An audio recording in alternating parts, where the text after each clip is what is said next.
Hating gabi na, ngunit patuloy pa rin si Aling Carmen sa pagwawalis sa labas ng kanyang bahay. Malimit ginagawa ni Aling Carmen ang mga ganong gawain. Kaya ng isang araw, sumama ang kanyang pakiramdam.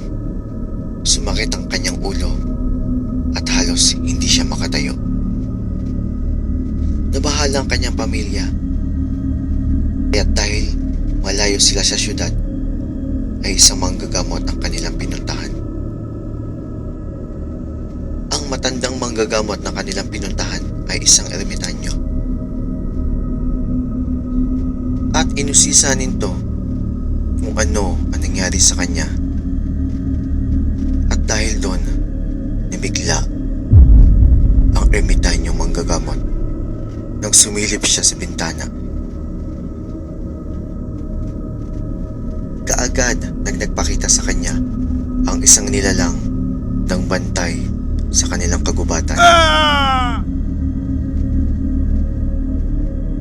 Sinabi ng nilalang na ito na ang ginagamot ng ermitanyo na si Aling Carmen ay kukunin niya ang buhay nito dahil daw sa paghihimasok at pagsira ng kanilang tahanan. Malimit na maging bayolente at mag-ingay sa oras ng gabi. Isang beses daw, sinira daw niya ang tahanan daw nila. At minsan din daw ay nagwawala ito ng dios oras ng gabi. Kaya't laking gulat ni Aling Carmen nang sinabi ito ni ermitanyo. Nang dahil sa desisyon ng laman lupa ay wala na silang magawa kahit anong pakiusap na manggagamot. Nanghihina na si Aling Carmen hanggang sa punto na nawalan siya ng buhay. Malungkot man ang pamilya niya sa pagkawala niya, pero wala na silang magawa dahil yun ang desisyon ng laman lupa at tinanggap na lang ito kahit masakit sa kanilang kalooban. Kaagad na inilibing si Aling Carmen dahil nga't baryo lang ang kanilang lugar. Kapag may namamatay sa kanila ay inililibing agad.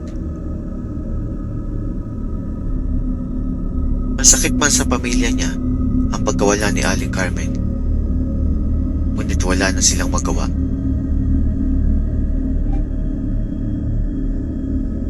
At dahil dito, paghihinagpis at takot ang kanilang nararamdaman.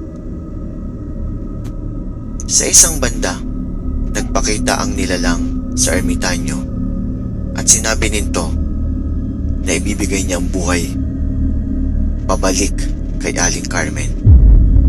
Kaya't laking tuwa na manggagamot sa balita na to dahil agad niyang pupuntahan ang pamilya ni Aling Carmen. Sa pagkakalibing, agad na nagkaroon ng buhay si Aling Carmen at tila walang alam. Tumakbo ang ermitanyo papunta sa pamilya at binalita niya na buhay si Aling Carmen. Dahil dito, nabigla ang pamilya niya. Agad nilang hinukay kung saan nakalibing si Aling Carmen. Ngunit, laking gulat niya nang mahukay nila si Aling Carmen ay mistulang kamamatay lang nito. Ang kanyang himlayan ay mga kalmot na tila nagpupumiglas at ang kanyang kamay ay may mga dugo. At dahil dyan, mas masaklap ang kanyang kamatayan.